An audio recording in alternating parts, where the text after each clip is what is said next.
Okay, so welcome to this next video in which we are discussing angiogenesis in chronic inflammation. Okay, so we've just been discussing what a tyrosine kinase enzyme does, which is that it adds these phosphate groups onto tyrosine residues. Now, generally you won't find a tyrosine kinase which actually adds inorganic phosphate groups like this onto tyrosine residues. Instead, generally what they will do is break off the terminal phosphate of ATP molecules and bind that to tyrosines instead. And the energy released from the breaking of the terminal phosphate group off the ATP will then drive the addition of this onto the tyrosine residue. Okay, right, so what's going to happen basically is when the vascular endothelial growth factor A binds to these vascular endothelial growth factor receptor 2s, then it activates the receptor tyrosine kinases down here, and those are going to take part in a process which is sometimes called autophosphorylation, but I prefer the name cross-phosphorylation, and this is used, but autophosphorylation you will find more pervasively. Okay, so the next process that's going to happen is what's known as autophosphorylation. Okay, and you will hear a lot of people refer to it as that, but I prefer the nomenclature cross-phosphorylation because this tells you better, in my opinion, what's actually going to happen. Okay, so what happens is that the the tyrosine kinase on one of these receptors, so let's say this is receptor 1 over here, and this is receptor 2. Basically, within the intracellular domain, not only is these two split tyrosine kinase domains, but there is also a lot of tyrosine residues. Okay, so let me add little tails on after the second of these split tyrosine kinase domains.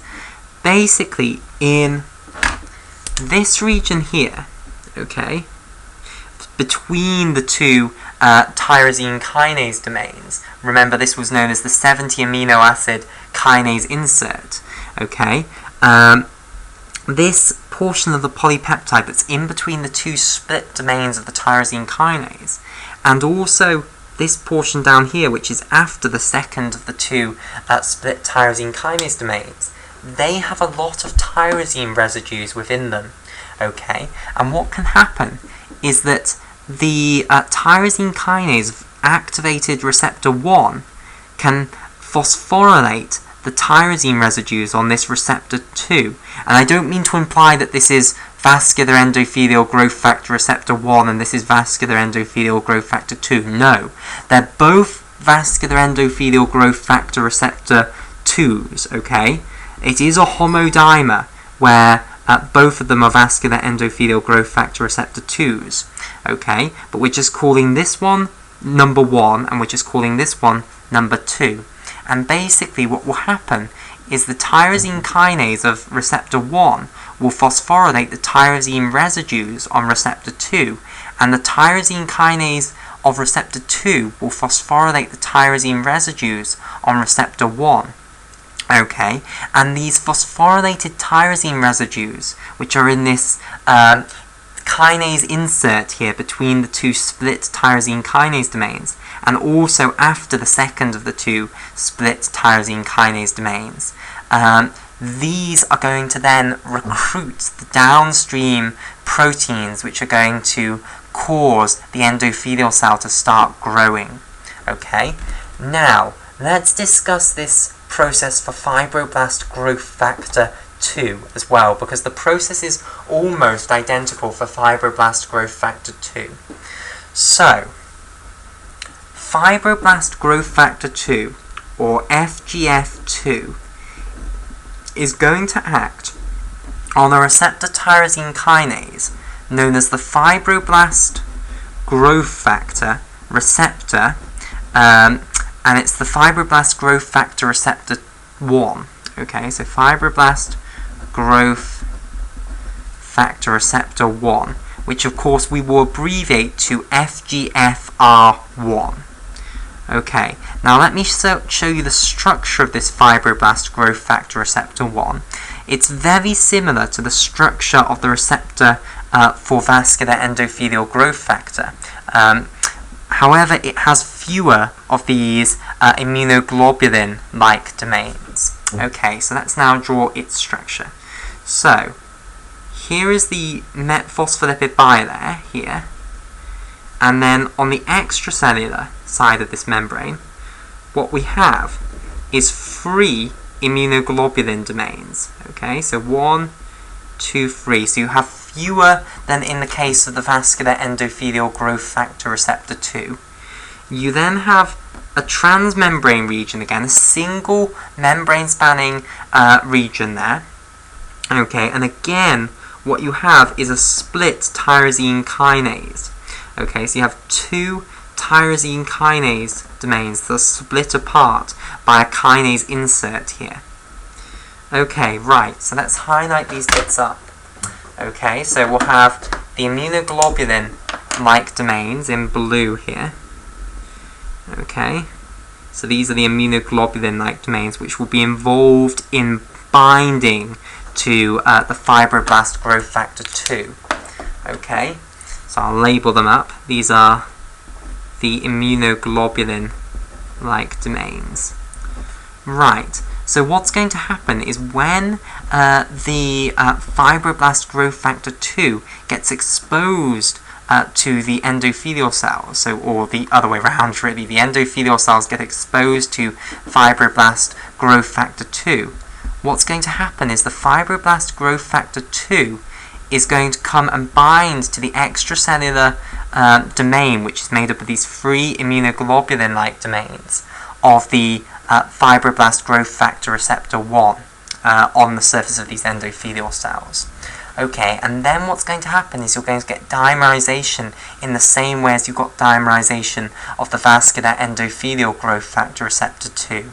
Okay, so just like the vascular endothelial growth factor A, fibroblast growth factor 2 is a dimer, basically. It's made up of 2 separate fibroblast growth factor 2 molecules. So let's draw it here. So here is this dimer of fibroblast growth factor 2, FGF2. Okay, and again what it will do is it will mean that 2 of these fibroblast growth factor receptor 1s get dimerized together. Okay, so here are the 2 now dimerized together by this fibroblast growth factor 2 dimer that we have. Okay, so here are their 3 immunoglobulin-like domains, and then they have their transmembrane region here, which spans the membrane once. Here is the phospholipid bilayer of the endothelial cell, and of course the transmembrane region is going through that. And then on the intracellular aspect we have these split tyrosine kinases with this kinase insert between them. Okay, and the same for this other fibroblast growth factor receptor 1 here. Okay, so this is the fibroblast growth factor receptor 1, and this is also a fibroblast growth factor receptor 1. Okay, now what's going to happen is once the fibroblast growth factor has bound to these fibroblast growth factor receptor 1s, then it will cause the activation of these receptors, and again both of the fibroblast growth factor receptor 1s will undergo activation and their tyrosine kinases will become active, and then you'll get this process of cross-phosphorylation or autophosphorylation again, where the tyrosine kinase of this fibroblast growth factor receptor 1 will phosphorylate the tyrosine residues on this fibroblast growth factor receptor 1, and the tyrosine kinase on this fibroblast growth factor 1 will retaliate basically and phosphorylate the tyrosine residues on this one as well. So you get phosphorylation of each other's tyrosine residues. Now, let me explain why this is called autophosphorylation. I hope it's pretty obvious why it's called cross-phosphorylation, because, you know, you phosphorylate the other one, i.e. the one that's across from you, right? The reason it's called autophosphorylation is auto means self, basically. So autonomy means self-governing. Autophosphorylation means self-phosphorylation. And the reason I don't like that name is because for me that would imply that the vascular endothelial growth factor receptor 2 or the fibroblast growth factor receptor 1, or indeed the more general receptor tyrosine kinase, was actually phosphorylating itself. However, it's not. It's phosphorylating itself. It's phosphorylating a different receptor tyrosine kinase. However, what you will find is that people consider the dimer as a single receptor now, and indeed I think these pathways were first worked out for the insulin receptor, which is a receptor tyrosine kinase, but it's one that's permanently dimerized, and that meant that when they saw this phosphorylation event happening within the insulin receptor, they thought, you know, the insulin receptor is phosphorylating itself. They didn't understand that the insulin receptor was actually this dimer, and that one half was phosphorylating the other half, and the other half was reciprocating. Okay, so that's why it was called autophosphorylation, because it was the protein, this insulin receptor, phosphorylating itself as far as they were concerned. But now I prefer this terminology, cross-phosphorylation. Okay, right. So what's going to happen overall is that when the fibroblast growth factor 2 or the vascular endothelial growth factor A bind to their receptors, which are either these fibroblast growth factor receptor 1s or these vascular endothelial growth factor receptor 2s, on the surface of the endothelial cells, it's going to result in many phosphorylated tyrosine residues on the intracellular domains of these receptor tyrosine kinases. And phosphorylated tyrosine residues are known as phosphotyrosines. Okay, and these phosphotyrosines are going to recruit the downstream signaling molecules. Okay, so we'll discuss the downstream signaling molecules in the next video.